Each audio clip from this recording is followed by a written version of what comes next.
Late us see the properties of intersection. आपने union का property देखा, अब हम प्रॉपर्टीज ऑफ इंटरसेक्शन देखेंगे। Properties of intersection.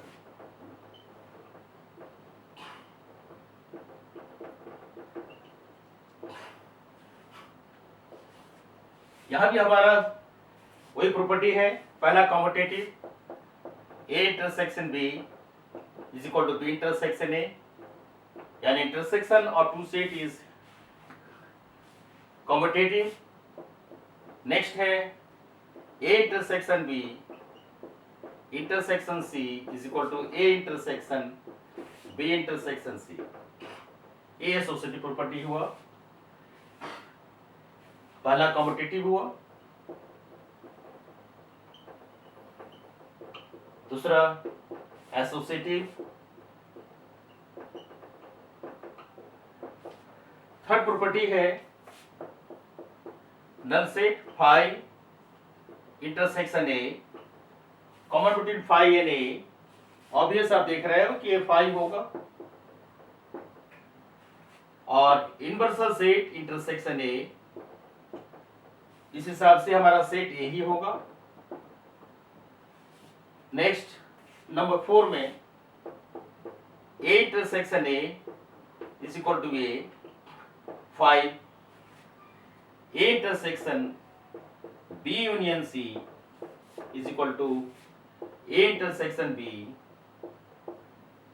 Union A intersection C. अब एक ही करके देखते हैं हम हैं कि कौन क्या कह रहा है। यहां है पहला है कॉम्यूटेटिव रूल, इससे आप वाकिफ हैं, ये हम देख चुके हैं।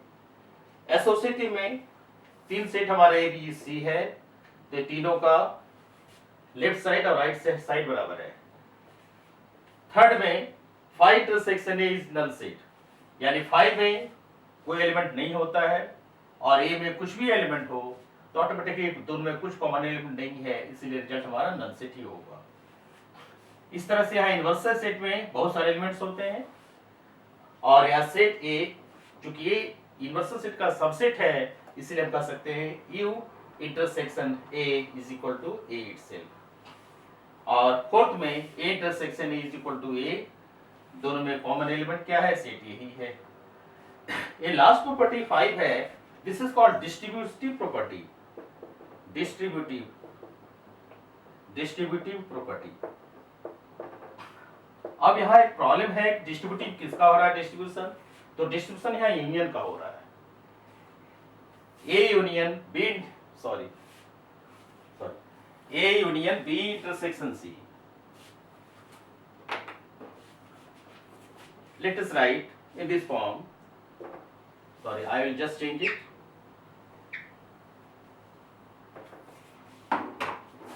क्योंकि इंटरसेक्शन की प्रॉपर्टी हमको देनी है, तो A intersection B union C is equal to A intersection B union A intersection C.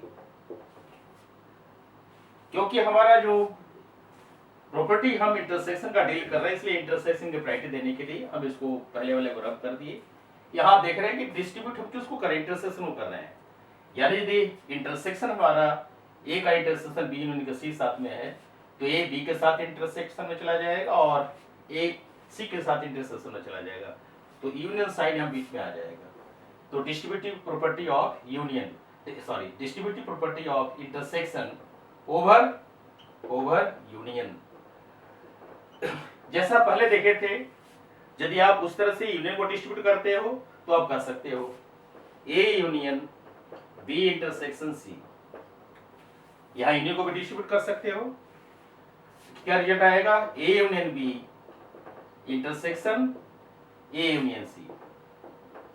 अब आप डिस्ट्रीब्यूटिव प्रॉपर्टी को हम वेरीफाई करना चाहते हैं, तो वेरीफाई करने के लिए हम एग्जांपल लेते हैं ताकि देखें कि ये दोनों प्रॉपर्टी जो हम लोग डिस्कस किए हैं ये सही है कि गलत है, क्योंकि लेफ्ट साइड और राइट साइड दोनों में बराबर होना चाहिए। तो हम वेरिफिकेशन की ओर जा रहे हैं, आपको डिस्कस करेंगे बाद में कि वेरिफिकेशन क्या है, प्रूफ क्या है। इस पर हम अलग एक लेक्चर तैयार करेंगे और डिस्कस करेंगे इस पर। पहले आप distributive property of intersection over union को देख लें। तो हम एग्जांपल लेते हैं। लेट अस टेक एग्जांपल ए 1 2 3, बी 2 3 5, सी 1 2 7। तो हम 3 सेट ले लिए, तीनों में 3 एलिमेंट लिए हैं। Let us think over it. हमारे क्वेश्चन है verify the property number 1 and 2।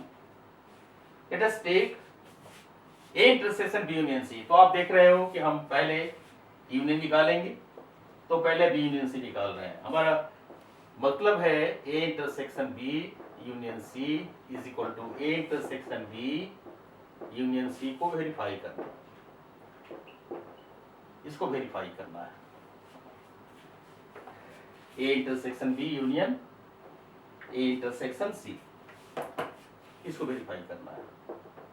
अब आप देखें क्या करके। पहले एलएचएस को लेंगे हम। एलएचएस हमारा है A intersection B union C. तो आप सेट ए को लिखना है तो लिखिए, चाहे छोड़ दीजिए। अब ए इंटरसेक्शन आने देखिए, आप पहले बी यूनियन सी निकाल लीजिए। बी यूनियन सी क्या है? All elements of B and those of C which are not in D. तो आप कह सकते हो, पहले आप बी का लिख दीजिए 2 3 5, साथ साथ उस एलिमेंट को लिखिए जो बी में नहीं है। तो आप देख रहे हो बी में नहीं, कौन नहीं है? 1 नहीं है और 7 नहीं है, तो 1 7 लिख दिया। ये हमारा हुआ। अब आप ए को भी हाईलाइट कर दीजिए। तो ये हमारा सेट है 1 2 3 1 2 3 intersection 2 3 5 1 7। No problem. Now let us write out the common element between this two sets. तो 1 यहाँ है, 1 यहाँ भी है, तो आपका रिजल्ट में है 1 आ जाएगा। दूसरा 2 यहाँ है, 2 यहाँ भी है, तो रिजल्ट 2 आ जाएगा। आप 3 देख रहे हो, 3 यहाँ भी है, 3 यहाँ भी है, तो ये 3 आ जाएगा। इस तरह से हमारा एक लेफ्ट साइड का रिजल्ट हुआ। उस तरह से हम राइट हैंड साइड को देखें। तो राइट हैंड साइड में हमारा है A intersection B union A intersection C. अब आप पहले ए इंटरसेक्शन बी निकालिए, common between A and B. A और बी में क्या कॉमन है? ए और बी में कॉमन है 1 ए में है, बी में नहीं है, छोड़ दीजिए। 2 ए में है, 2 बी में भी है, तो आप 2 लिख दीजिए। 3 ए में है, 3 बी में भी है, तो आप 3 लिख दो। इस तरह से ये हमारा ए इंटरसेक्शन बी हो गया। अब आप यूनियन चले आए। ए इंटरसेक्शन सी में ए और सी में क्या कॉमन है? ए में 1 है, तो 1 लिख दिया। सी में भी है, इसलिए 1 लिख दिया। 2 यहाँ है, 2 वहां भी है, सी में भी, तो 2 लिख दिया। अब आप देखिए 3 ए में है, लेकिन 3 सी में नहीं है, तो आप इसको यहीं पर बंद कर दीजिए। अब आप देखिए कि दोनों में यूनियन लेना है। तो यूनियन के लिए आप जानते हैं, पहले सेट को पूरा लिख देंगे और सेकंड सेट के उस एलिमेंट को लिखेंगे जो पहले वाले में नहीं है, तो 1 है। तो आप देखें कि लेफ्ट हैंड साइड में जो एलिमेंट है सेट के अंदर में 1 2 3 है, और राइट हैंड साइड में भी एलिमेंट है, उसमें भी 1 2 3 है। ऑर्डर अलग अलग है, कोई बात नहीं। तो आप कह सकते हो कि left hand side is equal to right hand side, right hand side, तो वेरीफाइड हो गया, वेरीफाइड।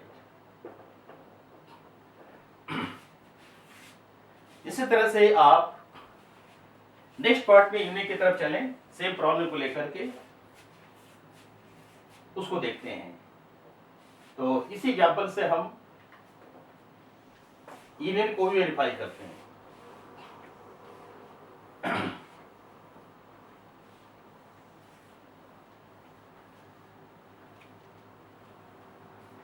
तो आप देखिए पहले A union B intersection C is equal to A union B intersection A union C. इसको आप देखिए ध्यान से।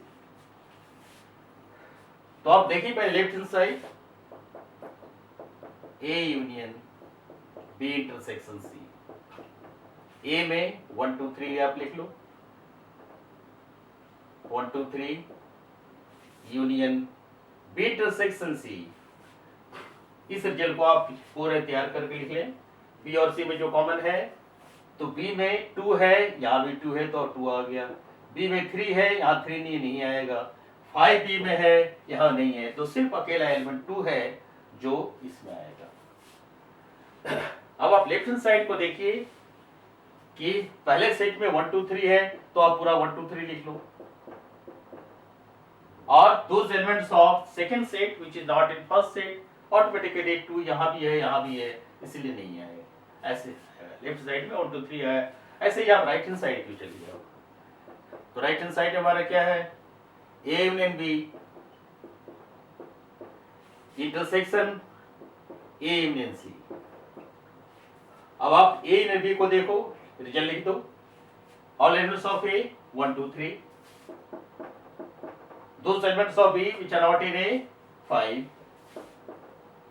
ये आ गया वो intersection, all elements of A 1 2 3,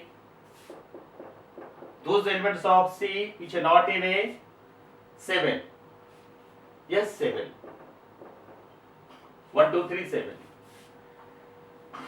अब आप देखिए गौर से, 1 2 3 5 यहाँ भी है और यहाँ 1 2 3 है, 5 नहीं है, यहाँ 7 है, तो आप देखिए कि दोनों में कॉमन क्या है, 1 2 3। इस तरह से हमारा रिजल्ट राइट हैंड साइड का आया। तो लेफ्ट हैंड साइड और राइट हैंड साइड दोनों ही वेरीफाइड हो गए, तो हम कह सकते हैं therefore left hand side is equal to right hand side verified।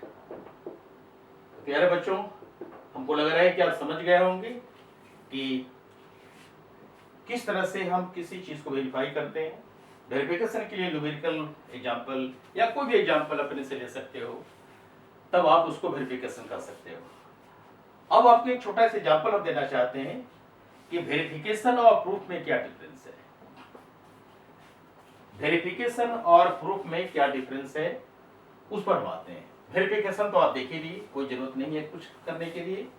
हम आपको एक छोटा सा एग्जांपल लेते हैं, जिसमें हम पहले लिखेंगे प्रूफ, फिर बाद में आपको अंतर दिखाएंगे।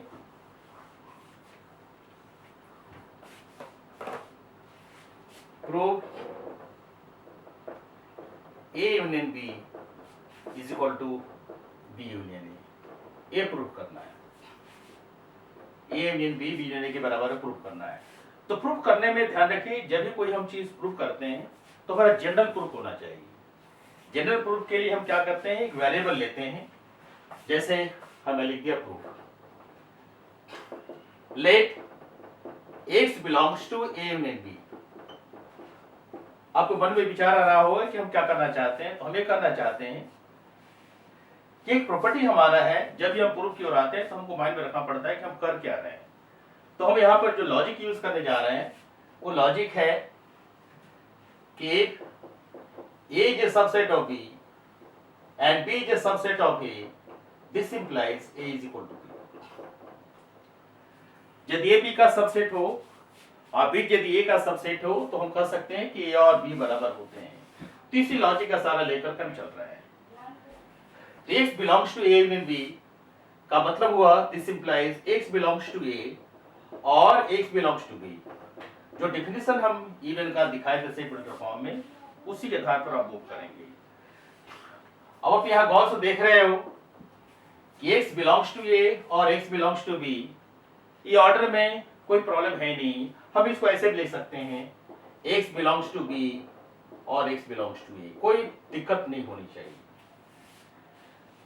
अब आप राइट हैंड साइड को लिख सकते हो, X belongs to B union A, ऐसे लिख सकते हैं। अब आप देखिए कि सबसेट का जो प्रॉपर्टी हमारा था वो क्या था, X belongs to A implies X belongs to B और also imply मत कर दी, क्योंकि बड़े बारीकी से सिंबल को पर स्टडी करना पड़ता है। X belongs to A also X belongs to B, this therefore A is a subset of B। इस तरह से हम सबसेट को डिफाइन कर सकते हैं। जो एलिमेंट लेफ्ट साइड में वो राइट साइड में, तो आप देख सकते हो कि A union B is a subset of B union A. ये आप फर्स्ट ले लो। अब आप राइट हैंड साइड से पढ़िए। तो राइट हैंड साइड में आपका क्या है, let y belongs to B union A. तो आप कहेंगे y बिलोंग्स टू बी और y बिलोंग्स टू ए, इस हिसाब से आप समझा सकते हो। y b का मेंबर है या y a का मेंबर है। ठीक इस तरह से यहां भी ऑर्डर को चेंज कर सकते हो, y बिलोंग्स टू a और y बिलोंग्स टू b कर सकते हो आप। तो नॉर्मली क्या हुआ, y belongs to a union b, इस तरह से आप कर सकते हैं। तो पहले वाले प्रॉपर्टी को देखते हुए तुरंत कर देंगे हम, therefore b union a is a subset of a union b। अब आप देखिए फर्स्ट और सेकंड को हमारे जो नोन प्रॉपर्टी है इसके आधार पर वो मैच कर रहा है कि left hand side is a subset of right hand side and right hand side is a subset of left hand side, therefore 1 is equal to 2, therefore we can write a union b is equal to b union a। तो आप समझ गए होंगे कि proof और verification में क्या अंतर है। वेरिफिकेशन का मतलब हुआ कि हम ऐसे एग्जाम्पल को लेते हैं जो न्यूमेरिकल एग्जाम्पल हो, जैसे मान लीजिए कि सेट ए में 1 2 है और सेट बी में 3 4 है, 3 ले लीजिए जल्दी समझाने के लिए। ए यूनियन बी में क्या हो गया, ए यूनियन बी हो गया 1 2 3 और बी यूनियन ए में क्या हुआ, बी यूनियन ए में उसी तरह से हमारा 1 2 3 हो गया। तो ये तुरंत वेरीफाई कर लिया। वेरिफिकेशन में कि न्यूमेरिकल एग्जाम्पल लीजिए और उसको वेरीफाई कर दीजिए।